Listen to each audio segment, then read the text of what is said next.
on Auschwitz.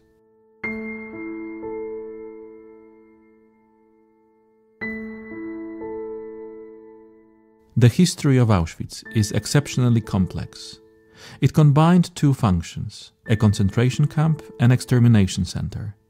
Nazi Germany persecuted various groups of people there, and the camp complex was continually expanded and transformed. In the podcast on Auschwitz, we discuss the details of the history of the camp, as well as our contemporary memory of this important and special place.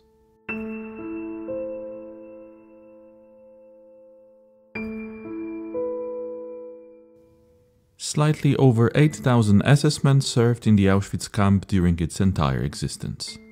Dr. Piotr Setkiewicz, the head of the Memorial Research Center, talks about the SS garrison as well as the structure of the administration of the camp. What was the difference between the SS garrison in Auschwitz from the SS garrisons in other concentration camps?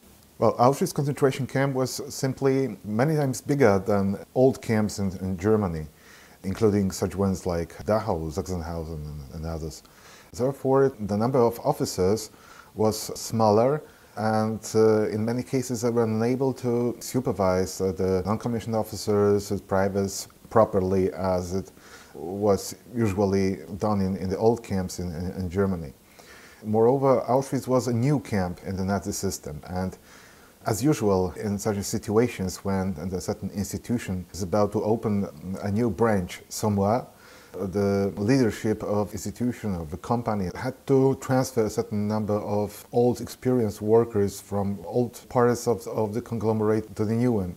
And in such situations, the directors of the old branches of the company, they're usually transferring the people who are troublesome, who are not skilled enough to work properly, and so on. If we remember the complaints by Rudolf Höss about the moral standard and usefulness of the transferred officers to Auschwitz, that seems to be quite reasonable that these people represented certain lower moral standards than other guards in the old concentration camps in Germany. How many SS men in total served in Auschwitz? And of course we need to remember that these numbers in a given time changing because the camp develops. At the beginning, in the fall of 1940, approximately 340 guards were in Auschwitz. They formed only one guard company. But of course, in the course of time, the number grew to approximately 2,200 at the beginning of 1942 and to over 4,000 guards in the eve of the final evacuation of the camp in January 1945. Interestingly, that was practically the same number as an average count of German infantry divisions at this time. So we may say that entire division of soldiers was moved to Auschwitz to guard the prisoners to work here. If we assume those SS men who were transferred from Auschwitz to other places, to other concentration camps, some of them they were released because of the health, or many of the guards in Auschwitz were transferred to the combat units of the Waffen-SS fighting on the front line. So altogether, we're able to estimate that more than 8,000 SS men were in Auschwitz, sometimes for an entire period of operation of the camp, but sometimes only for a couple of months as a replacement, for example. So that was a large number of people who were engaged in the operation of Auschwitz, who had a contact with the prisoners of the concentration camp here. Analyzing the situation, the number of SS guards was relatively low when we look at the number of prisoners. And the question that sometimes is asked is, did the prisoners try to use their advantage in numbers to, for example, escape from the camp, to do something using the outnumbering of the SS guards? Was it even possible? Because it's not only the guards, but the whole security system around the camp and around the groups of prisoners who are working outside. Consider the number of prisoners, of course, has to be very high. Nevertheless, it's necessary to remember that they were separated in many sectors of Auschwitz in isolated groups. The prisoners in Auschwitz were practically placed at about 2 kilometers from the camp in Birkenau. And inside Birkenau, the camp itself was divided into a number of compounds or sectors. I don't think that it would be possible any sort of the common action between the prisoners of at least 2 major parts of the Auschwitz concentration camp. But perhaps more important, the guards had weapons, they had rifles, machine guns, machine pistols, grenades, and in any such an attempt of massive rebellion or escape, so the prisoners confronted with the armed garrison practically had no chances at all. I presume that 1 platoon of SS guards were able to cope with any sort of larger attempts to mass escape, and something like this happened, for example, in October 1944 during the rebellion of Sonderkommando. So a relatively small number of guards were able to prevent prisoners from escaping and shot at all the opponents. So that was simply impossible. I think that despite of plans that existed among the resistance organizations in Auschwitz, including this one led by Captain Pilecki, or later on the organization that was organized around the Polish Socialist Party and the leftist political groups, could be taken into account only in the case of mass liquidation of prisoners before entering the Soviet troops. But even in this case, such an attempt seems to be desperate, and had the prisoners practically had no chances for any success in the confrontation with well-armed SS garrison. Of course, some people claim that the guards were armed with outdated kind of weaponry, like old-style Mauser rifles or certain kind of machine guns that were seized by the German army in certain European countries like Yugoslavia. The concentration camp had a number of Yugoslav guns or Soviet machine guns, and it was in 1944 the garrison received a number of Danish rifles which had unusual caliber of 8 millimeters with a very limited amount of ammunition. Nevertheless, again, if we consider the defenseless prisoners practically and the well-armed soldiers of SS garrison in Auschwitz, any sort of open fight would eventually end up in massacre. Except the SS guards, so guards who are responsible for securing the perimeter of the camp, securing the commandos of prisoners that are working outside or standing on the system of watchtowers around the camps and in the wider perimeter. We have also the SS men who are dealing with administration of the camp. So what was their duties and what's the division when we talk about the whole administrative system of a concentration camp? From among all the guards of Auschwitz, approximately 75 to 80% were organized inside the structures of a sentry battalion that was divided into the number of sentry companies and so on.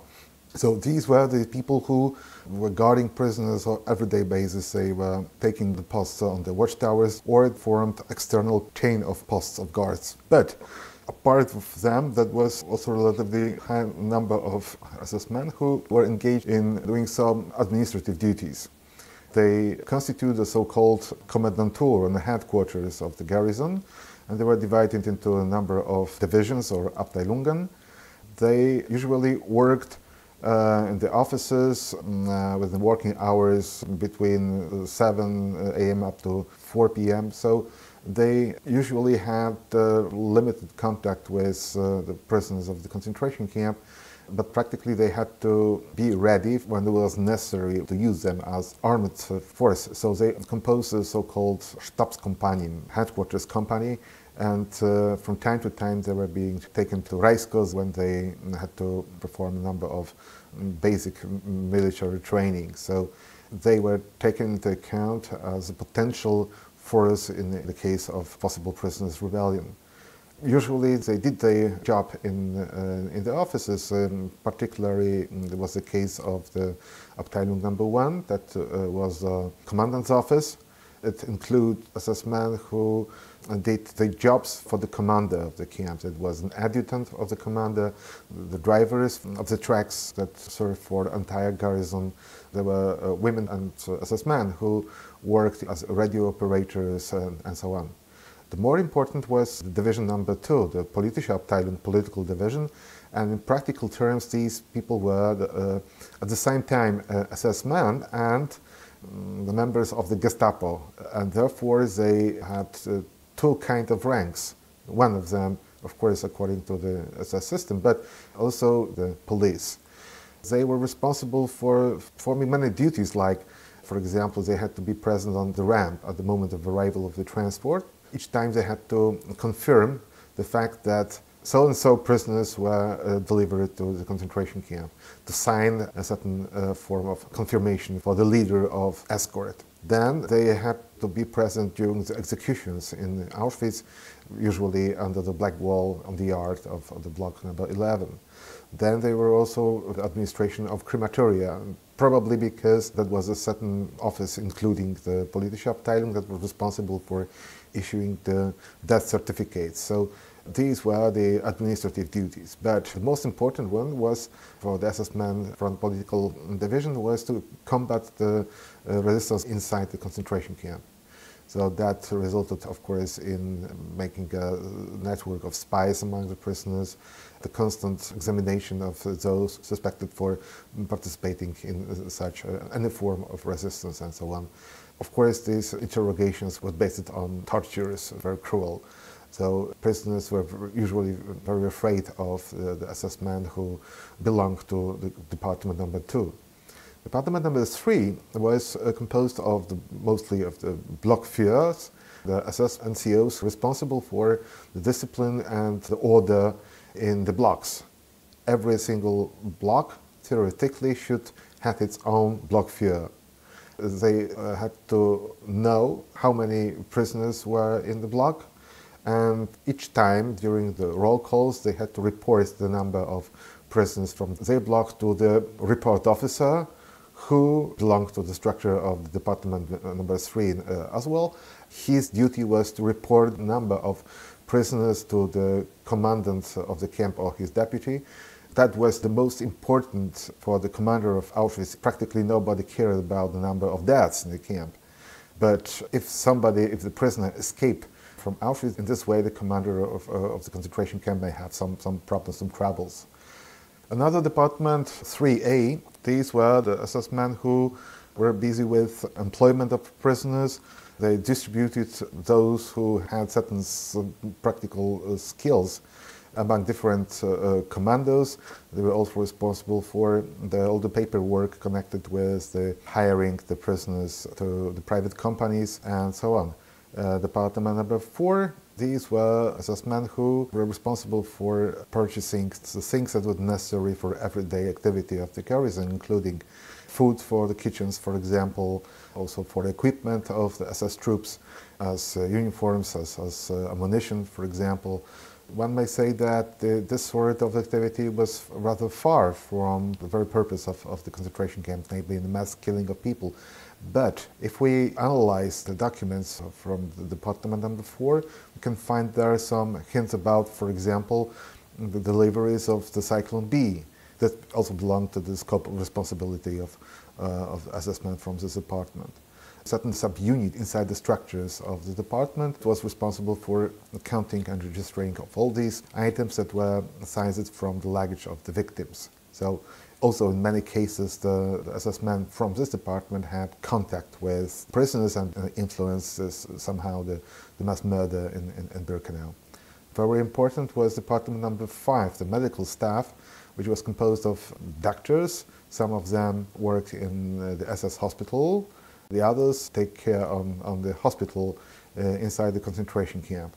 Practically all the members of this department were responsible for mass selections on the ramp, including Dr. Josef Mengele, but he was not the only doctor who did the selections. When it was necessary, all members of this department, including centurions, including the head of the drugstore, were involved in making the selections on the ramp. Department number 6 practically was composed only a few non-commissioned officers, and they were responsible for organization of the free time for the SS men, including ideological training, lectures, but also they invited the orchestras from Katowice or the Bohemia. They were also for organization of a sport competition, the trips of the SS men to the SS resort in Międzybrody. So that was the way how the commander of Auschwitz wished to control the SS men even on their free time. Inside the garrison, there was also a number of subunits or departments responsible to the commander of Auschwitz as head of the garrison. But they have certain scope of independence from the official structure of the concentration camp, and it was, for example, the construction department, the central construction administration of the camp. That was, for example, the Hygienic Institute in Rajsko, some SS companies that operated inside area of the concentration camp, and so on. This entire structure was a little bit complicated. Nevertheless, Hus still have the power over all the members of the SS, not only as a commander of concentration camp, but also as a commander of the garrison. When we talk about the responsibility of the SS men, of course, we could find some parts of the administration that were far more involved in the terror system, like the political department, like some of the guards who are constantly forcing prisoners to work harder and so on. But when we look at the whole structure, the responsibility for the crime is shared because someone had to deliver the trucks to get the people from the Alte Judenrampe, for example, to the gas chambers, and this will be the commandant's office. There are telegraphists there in the office that get all this information that is spread later. The political department is signing the transport confirmation and administer the crematoria. People who become prisoners are taken over by the Department 3. Administration purchase Cyclone B. Doctors participate in selection. These all people are ideologically trained so that they believe in this ideology. So I think when we talk about responsibility for the crime, it is a much more universal issue, and we should include every member of the SS who is in the camp, because each of them had a little share of the guilt. Yeah, definitely, you're right. But in practical terms, that aroused some problems with interpretation of the deeds of the SS men in Auschwitz and their responsibility for the crime part, direct or indirect participation in the crimes committed in the camp, and even for the SS men themselves who are involved somehow. That might have been the way to find excuse for their own role that they played in Auschwitz. If we consider those SS men who personally committed crimes, who killed men in Auschwitz, the number seems to be relatively low. That include, of course, the members of the so-called sanitarians who were trained in operating with gas Cyclone B, who were opening the vents on the roofs of the gas chambers, and they released crystals of cyclone inside the gas chambers. So, of course, they were guilty. The direct result of their work, the deeds, was the death of a prisoner. We should also include into this category those SS men from the chains of guards, or those SS men who were guarding prisoners on their working places, who simply beat them to the death, or they opened fire to those who attempted to escape. So that was, again, the people whose deeds resulted directly into the death of the prisoners. Also doctors, physicians whose decision resulted on the ramp, for example, on immediate death of the prisoners in the gas chambers. Of course, those centurions who work in the hospitals for prisoners, who administered the death injections with the phenol into the heart of prisoners. So these were SS men who had direct contact with the mass killing.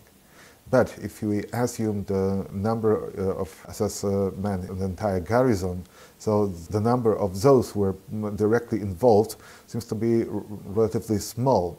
However, it's necessary to remember that the concentration camp formed a certain structure. Even if SS men who stood on the external chain of guards and who testified after the war. I had never killed anybody because I do not remember if any prisoner ever tried to escape somewhere around me. And perhaps the testimony was true, but by standing within the chain of guards, he prevented the prisoners to escape, and in this indirect way he participated in efficiency of security system and efficiency of the camp as such. We can find many examples or stories in which many SS men were involved, and this story resulted in the eventual death of the prisoners somehow. For example, in a certain SAP camp, a sanitarian, a corporal, selected, let's say, 10 people among the patients because he thought that they were too weak. Though, in his opinion, there was no chance that they would return to work. So he usually did not kill them with his own hand, but he made a phone call to the administration of Auschwitz that there is a need for the transport of these people to the main camp. So somebody in administration had to give an order that a driver should take a car and go to the sub-camp and bring these people back to the main camp. Then, when he did it, these people were being taken to the hospital, murdered by the hard injections, and the numbers of these people would eventually appear in the register of the morgue in Auschwitz. So in this case, at least 4 people were involved. And only the last one, this SS man, did a fatal injection of phenol. But at the beginning of this chain of events, there were some others whose decision resulted actually in the death of these prisoners in the hospital. So in many ways, these innocent SS men were actually involved in mass killing, including, as you mentioned, the drivers of tracks. In personal opinions that were issued by the leaders of departments about the behavior of individual SS men, you may find, for instance, a document in which that was described the story of a certain driver of a tract who usually was being sent to the sub-camps to transfer food, to transport bricks from one place to the other, but he voluntarily agreed to perform special tasks. And as it was stressed in this document, the next morning, despite of these heavy duties, this driver began work again and without complaints, even enthusiastically. So we may see that in many cases the participation of the SS men in direct crimes against prisoners did not even result from direct orders from their superiors, but because they volunteered to perform this task, because they would receive a certain reward in form of the piece of sausage, vodka, or cigarettes. You said that altogether there were approximately 8.2 thousand SS men in the garrison throughout the existence of the camp. Do we have enough sources to say something general about the sociological profile of this group of men?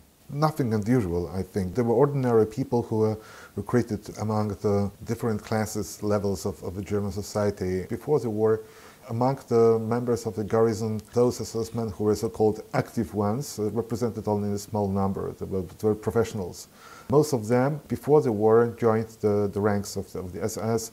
They were the members of the so-called Allgemeine SS, a general SS. So they did their usual jobs, and only on weekends they met together to pass through a certain form of military training or ideological too, and so on. So these were, in most cases, were farmers, workers, clerks, representatives of all possible professions that existed before the war in Germany, including some opera singers, some musicians, including a man who was captain of a riverboat. So that there was nothing unusual. Most of them were relatively young, if we consider the age. So most of the members of the garrison had 30 or more years old. They were all Germans, that means that had German citizenship, but In the course of time, there were more people who were so-called ethnic Germans or Volksdeutsche who were born in other countries like Hungary, like Romania, and including Poland, of course. Those SS-men who belonged to the German minority who lived in the western provinces of Poland before the war, after the German invasion of Poland, they accept the German national list. If we can find in some books or in the internet the information that there were some Polish SS-men among the members of the garrison in Auschwitz, of course it's not true. We were able to identify even some SS-men who were born in the United States, but nobody would say that in Auschwitz there were American SS-men. So that was general rule, apart from the small group of Ukrainians who were recruited in Travniki training camp and sent to Auschwitz. They spent here only a couple of weeks, and after some of them tried to escape, the company was dissolved and other Ukrainians were sent to the other concentration camps. Where did all the SS men live? Because I presume that there is a number of places, but also some kind of gradation, because we have officers, we have NCOs, we have privates, so their living conditions also differed. In many respects, the structure and hierarchy of the Auschwitz concentration camp reflected certain patterns from the organization of usual military units. So that was a strict division between the privates, the non-commissioned officers, and the officers. So privates, for example, were initially quartered in former Polish tobacco monopoly buildings that were situated not far from the concentration camp, just a few hundred meters from Auschwitz. And simply the beds were placed inside certain spaces that were divided by the walls, so living conditions were practically comparable with the standard of life of German soldiers before the war in the barracks. The officers and senior non-commissioned officers received better quarters in former Polish houses on the suburb of Oświęcim, which was situated on the left bank of the Sola River, called Zasole. So the Poles were expelled from the entire area around the camp, and these houses were given to families of the SS officers. Some of them lived here together with their wives, with their children, and if there was a large family, usually they would expect to receive an entire house. While it was a case of the single SS man, such a house was being divided into several smaller apartments. Standard of life, of course, was higher. Wives of SS men, they would receive from time to time some prisoners to do some works in the houses, to paint the walls, for example. They usually also received young Polish girls from the city of Oświęcim, who had to perform such works like cleaning, like washing dishes, cooking, taking care about the children, and so on. The standard of life of the wives of the officers was relatively high. In 1943, the most of the SS men in Auschwitz lived in the newly opened complex of barracks in the front of the Birkenau camp. And again, the conditions were relatively good. The SS men had double-story beds, the canteen, the gathering hall, the central heating installations, and so on. So that might have been perhaps the explanation of the particular cruel attitude of the SS men towards prisoners, because they understood that they might have been selected and transferred to the combat units of the Waffen-SS fighting on the front line. That was, of course, dangerous, because someone might be killed there. While in Auschwitz they were perfectly safe here until 1944, when the first bombings of them by Americans began. So they wished to gain the opinion of the most useful ones to avoid being sent to the Eastern Front. Was there an internal system of awards and punishments within the SS structure? In many respects that was similar to the certain system that existed in the ordinary German army. The commander of the company or the battalion, or in some more serious cases, the commander of the concentration camp, they had many tools at their disposal. For example, the ban for leaving the barracks. In most cases, after the day of work, the SS men would go to the city, for example, to drink some alcohol in the restaurants for Germans, to go to the cinema, to do some things until the curfew if an SS man did something against the regulations or the orders, so he had to stay in the barracks for a couple of days or weeks. In some more serious cases, he might be punished and be sent to jail or the commandantur arrest, as it was called in Auschwitz, for 7 days, sometimes even more. And in the most serious offenses would be punished not by the commander of Auschwitz itself, but by the regional military court of the SS from Breslau, with a branch in Katowice. So in these cases, such SS man would be sent to the penal camp near Gdańsk, or even would end up in the punishment battalion on the front line. There was a system of punishment inside the structure of the SS in Auschwitz, but it was also a system of rewards. The SS man would receive, for example, a few extra days of leave. Of course, SS man usually would receive the regular 2 weeks of leave. It was usually in the summer. Then they would receive the few extra days to visit their family during Christmas and so on. But the most valuable for the SS man was the sort of extra leave that was given by the commander for extraordinary, well-done service. That might have been, for example, the case when the SS man, the guard, prevented the prisoner from escaping from the camp.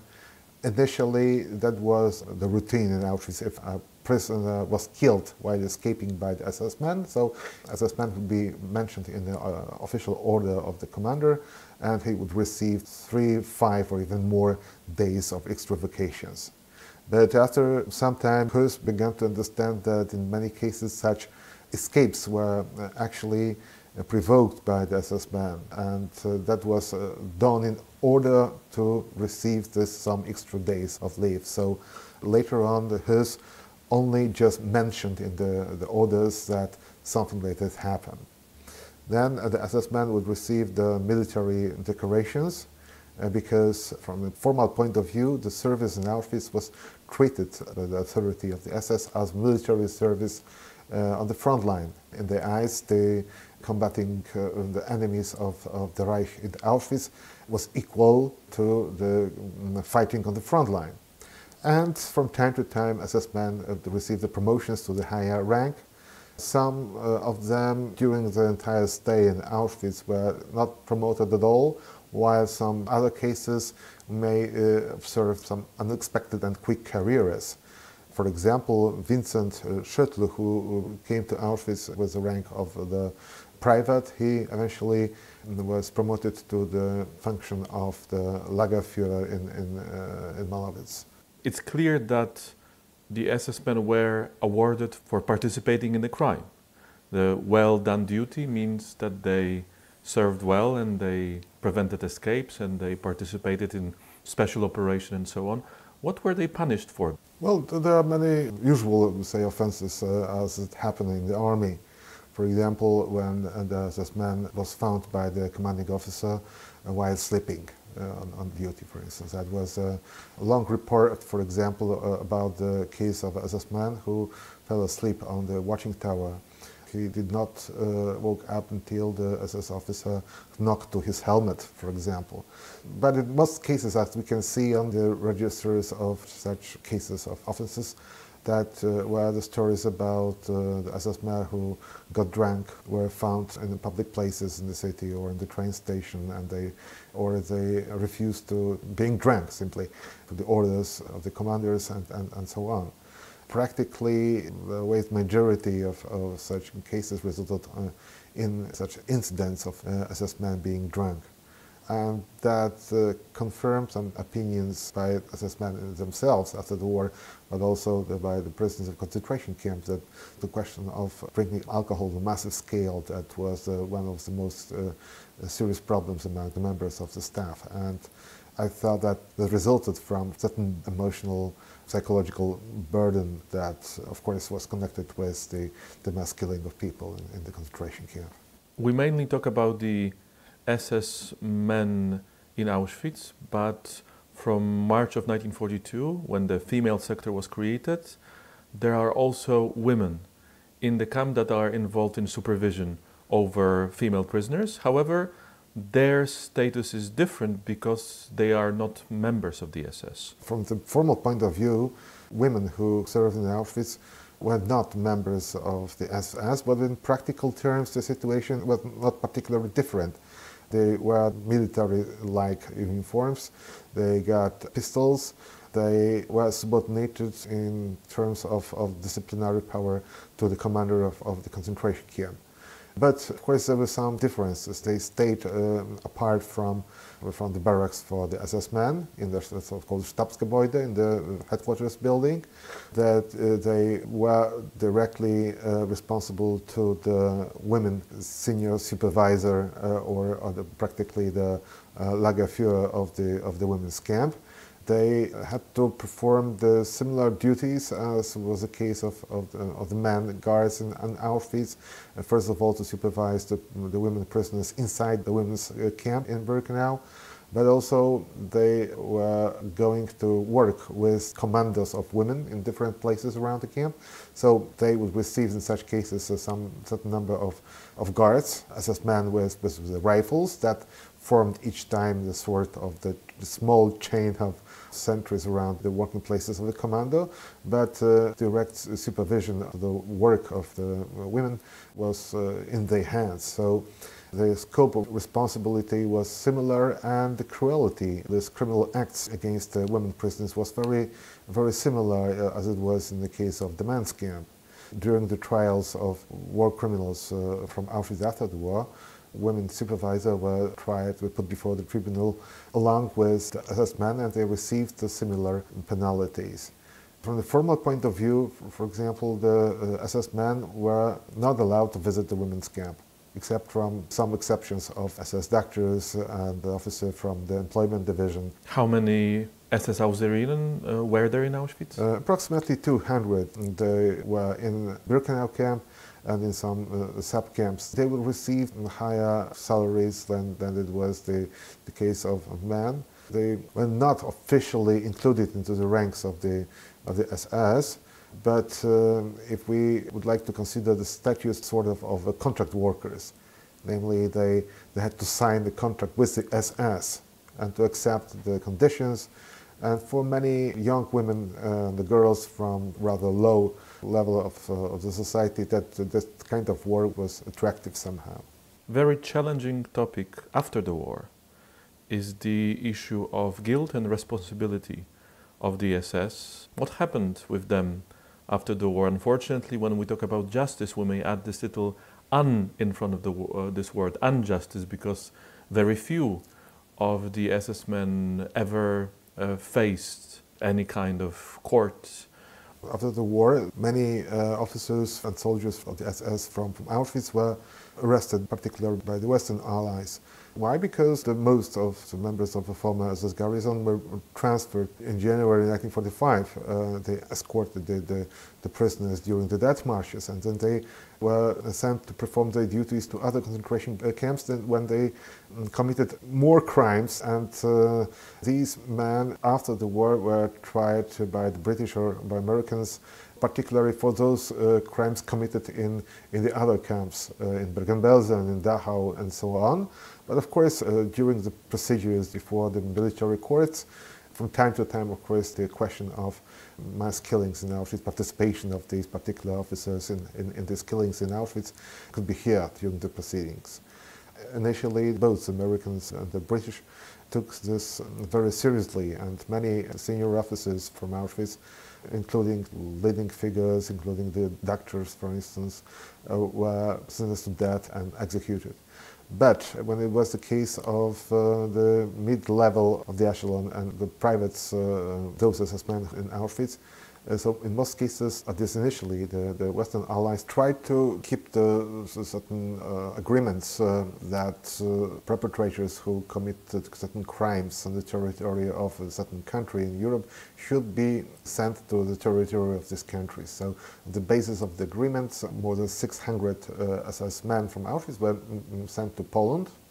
Initially, there was an idea to organize a huge trial of all these members of the SS from Auschwitz in one single place, but from practical logistical reasons it was impossible. Most important SS officers from Auschwitz were tried by the Supreme National Tribunal in Warsaw and in Krakow, including the two commanders of Auschwitz, Höss and Liebenhenschel, and many senior officers. In this particular case, many of these officers received high sentences. They spent many years in prisons.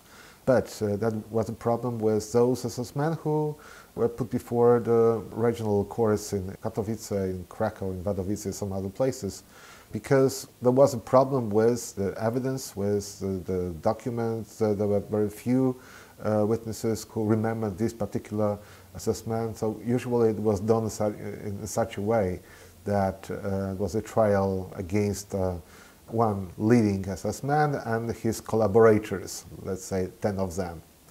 And they testified before the court. Of course, they did nothing wrong, that they were not involved. They just heard about the crematoria and had never heard about the gas chambers and so on and so on and so on. Then there were some witnesses, survivors, who claimed that, well, I'm sorry, I'm unable to recognize this man, but I know that all the SS men in Auschwitz were the bad guys, committed many crimes and so on. And then the court usually used a certain formula that was adopted in Poland at this time. These people were punished because of their membership in the criminal organization called the Staff of KL Auschwitz. In this way, it was possible to sentence them for a year or two in prison. And after spending this time in the Polish jails, they were released and could go back to Germany. However, we must remember that that happened only in Poland. Few such trials took place in Czechoslovakia. With the beginning of the Cold War, the situation in Germany has changed, and practically nobody in the 50s was interested in investigating the crimes committed in the concentration camps. And that was only after a decade when some leftist activists, but also honest lawyers, including Mr. Fritz Bauer, who was a chief prosecutor from Hessen, they began to alarm the society, German society, in the press, in the media, that the assassins are still among us, that while walking down the street you still can find a man who probably was guilty of many crimes in concentration camps. So that resulted in initiating the certain investigations. A central office for investigating Nazi crimes was formed, and that resulted in a series of trials in Frankfurt am Main at the beginning of the 60s. But the result was only partly satisfactory.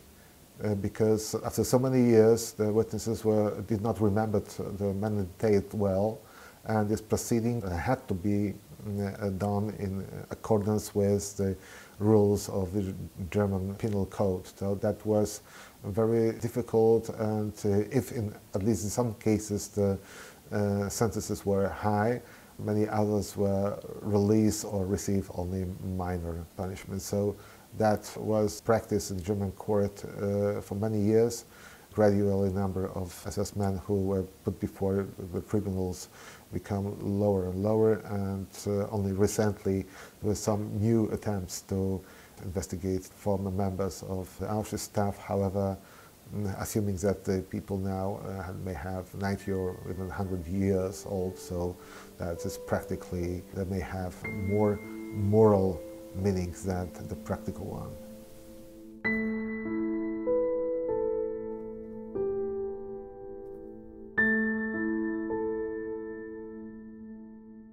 All episodes of the On Auschwitz podcast are available at auschwitz.org/podcasts. We kindly ask you to support our mission and share our podcast in social media.